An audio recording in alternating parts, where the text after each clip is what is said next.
Ensuite, je souhaiterais vous présenter Monsieur Takizawa Iko, le directeur senior député pour l'Office du COVID-19 du département du développement humain.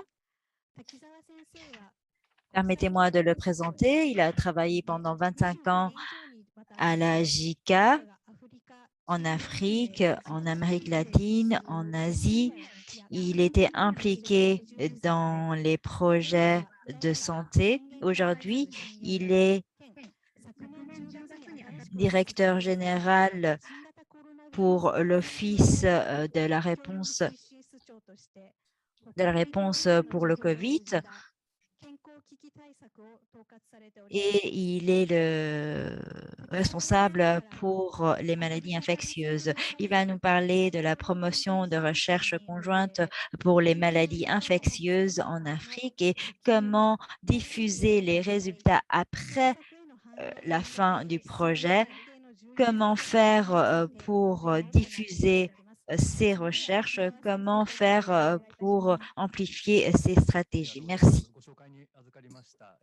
Merci beaucoup. Je suis Takizawa de la JICA. Je vous remercie de me donner cette occasion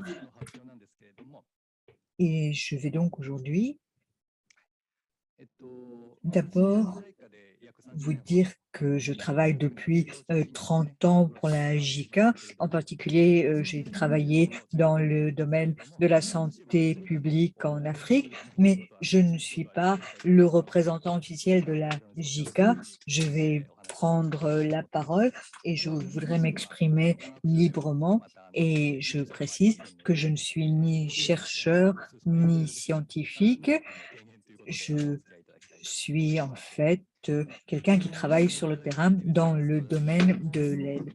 Et moi-même, en travaillant sur le terrain, j'ai été marquée par ce que m'a dit un chercheur japonais, un grand chercheur japonais. Il m'a dit, le laboratoire est sur le terrain, the bench is in the bush. Donc, en fait, quand on travaille sur ces maladies infectieuses, on est sur le terrain. Bien sûr, on n'est pas dans la brousse, on n'est pas dans la jungle, mais on est auprès des gens qui souffrent de maladies.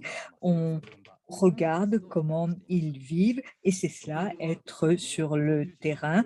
Donc, beaucoup de chercheurs m'ont montré leur implication sur le terrain et c'est quelque chose qui m'a beaucoup frappé, beaucoup marqué.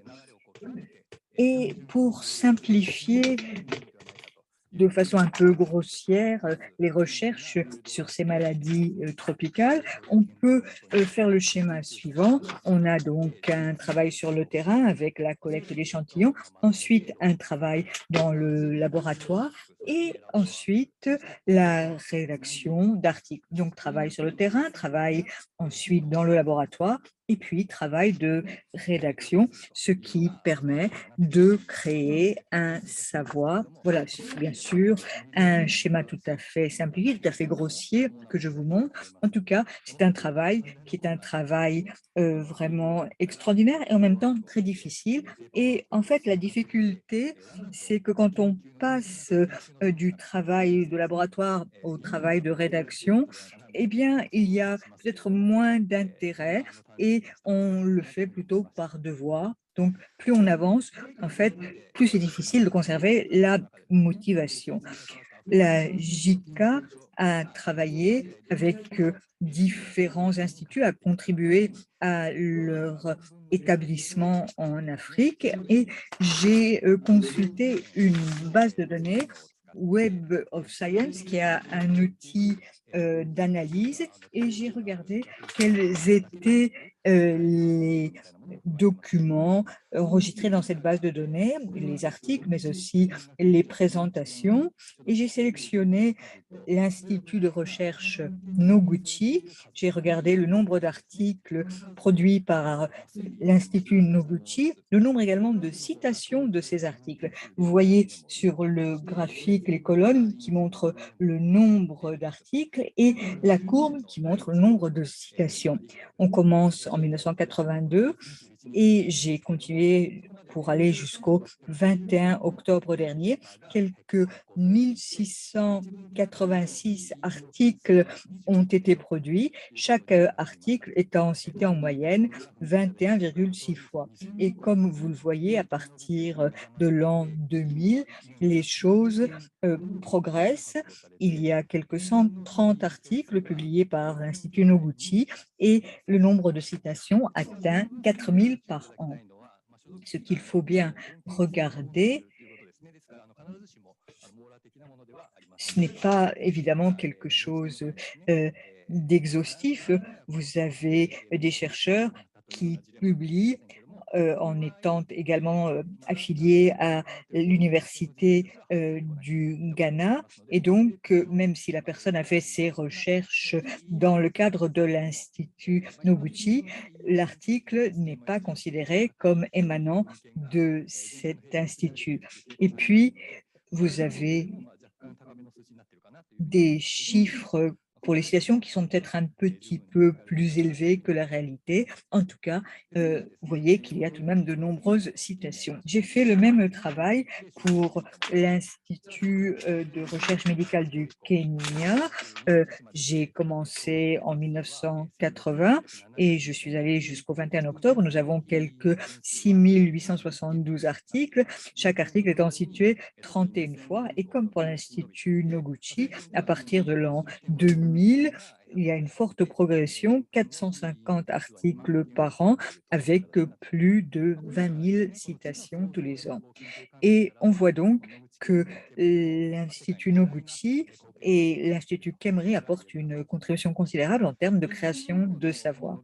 À partir de l'an 2000, il y a donc une progression très forte. Pourquoi? C'est parce qu'il y a beaucoup de ressources à partir de l'an 2000 qui sont consacrées à travers le monde à la santé publique mondiale.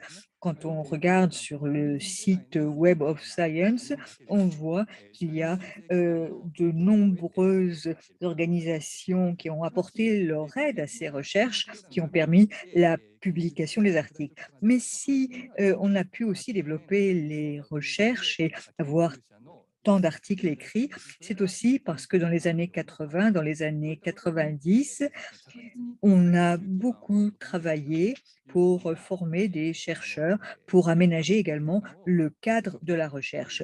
C'est vrai pour l'Institut Noguchi, c'est vrai pour l'Institut Khemri, et c'est cela qui permet à ces deux instituts d'apporter leur contribution, une contribution importante à la création de connaissances mondiales. Et je me permets donc de dire que nous considérons que la JICA a en fait apporté une contribution importante en aidant à la création de ces deux instituts. Mais il ne faut pas se reposer sur ces lauriers. Nous voulons maintenant, avec le corona, avoir des résultats plus pragmatique. Il faut bien sûr continuer à faire le lien entre le travail sur le terrain, le travail laboratoire et la rédaction de l'article, mais il faut aussi avoir de nouvelles idées, la mise au point de nouveaux vaccins, de nouveaux médicaments. C'est cela qui permettra de protéger les gens de ces maladies infectieuses. Il ne faut pas seulement aller du terrain au laboratoire, mais également aller du laboratoire aux bénéficiaires.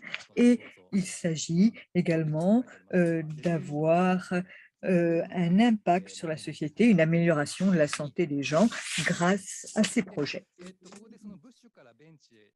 Donc, nous n'allons pas seulement du terrain au laboratoire, mais nous allons également du laboratoire vers les bénéficiaires. Et pour cela, j'aurai une dizaine de perspectives à vous montrer. Il faut d'abord un stade précoce du projet, écouter les bénéficiaires, prendre en compte leur point de vue.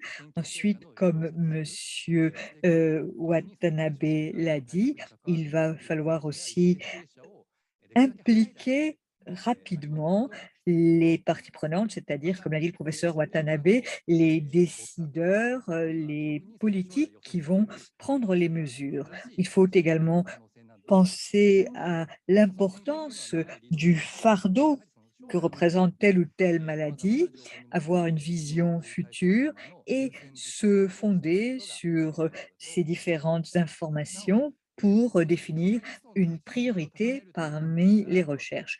Pour que ces idées ensuite trouvent leur application, il faut donc impliquer, comme je l'ai dit, les parties prenantes. Il faut également avoir une liste de priorités rationnelles, mais cela ne veut pas dire qu'il faut éliminer la recherche fondamentale, loin de là, c'est quelque chose qui reste tout à fait important.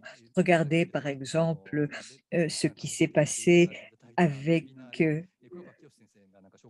le professeur Kurokawa Kiyoshi qui l'a dit récemment dans un séminaire en ligne. Nous avons les recherches sur l'ARN messager qui ont été menées non pas du tout pour développer des vaccins, mais pour autre chose. Et en même temps, les recherches sur l'ARN messager ont été exploitées et ont permis la mise au point d'un vaccin pour lutter contre la pandémie. C'est donc quelque chose d'important que la recherche fondamentale.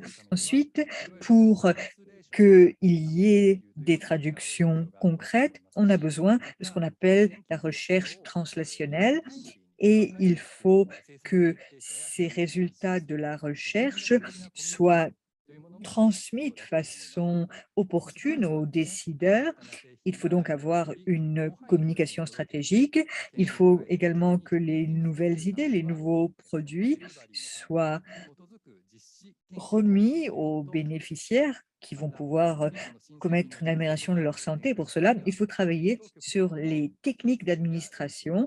Il faut également avoir des contacts et des mises au point avec les administrations responsables des autorisations de mise sur le marché. Nous avons un projet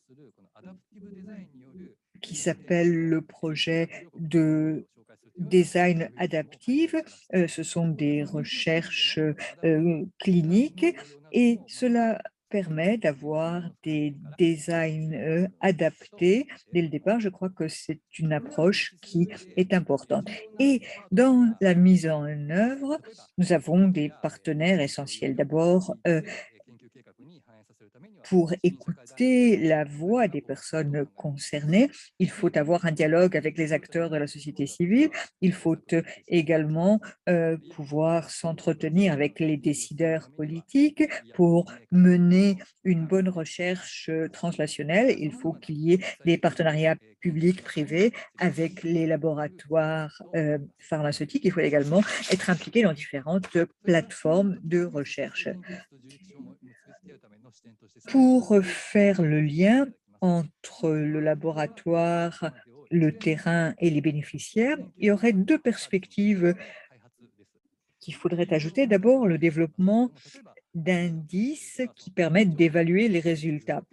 Il faut regarder, par exemple, les données des brevets et faire un croisement avec les données des organismes de financement. C'est quelque chose qui permettrait d'analyser les résultats obtenus, l'impact. Jusqu'à présent, on travaillait avec des données analogiques. Aujourd'hui, maintenant, les choses sont numérisées et il faut profiter de ces données numérisées pour évaluer l'impact obtenu. Et la deuxième perspective, je voudrais qu'on travaille pour qu'il y ait une coordination permettant d'avoir une meilleure efficacité des investissements. Le séminaire d'aujourd'hui est organisé conjointement par l'EMED, par le fonds GEIT et par la JICA. Il y a donc 3 organismes qui participent. Quand on travaille au jour le jour, on n'a pas souvent la possibilité de s'intéresser à ce que font les autres organisations, mais je crois que de travailler ensemble permet d'avoir des synergies pour la recherche conjointe. C'est l'EMED qui intervient avec ses financements. Vous avez ensuite pour la recherche translationnelle le rôle du fonds GIT qui s'occupe de ces maladies NTD, et il y a donc cette mission sur les médicaments, et puis la JICA qui apporte son aide sur le terrain. Il y a donc déjà ces possibilités de travailler ensemble. Il faudrait que les 3 organismes envisagent de coopérer pour mettre au point des indices permettant d'évaluer l'impact des projets. C'est quelque chose qui me paraît en fait essentiel pour évaluer le résultat des investissements dans la recherche. Pour obtenir ces résultats, pour que le lien se fasse bien, il y a une précondition, il faut que ce soit les pays africains et leurs institutions qui jouent le rôle de leader. C'est le cas pour l'Institut Noguchi, c'est le cas pour l'Institut Khemri, et nous sommes convaincus que ces instituts ont la capacité de le faire. Je vous ai montré 10 perspectives, je les ai listées sur la diapositive qui sera la conclusion de mon intervention. Je vous remercie encore de m'avoir donné l'occasion de m'exprimer devant vous. Je regrette de ne pas pouvoir vous rencontrer en chair et en os, mais j'espère que nous pourrons nous retrouver un jour dans une table ronde. Merci.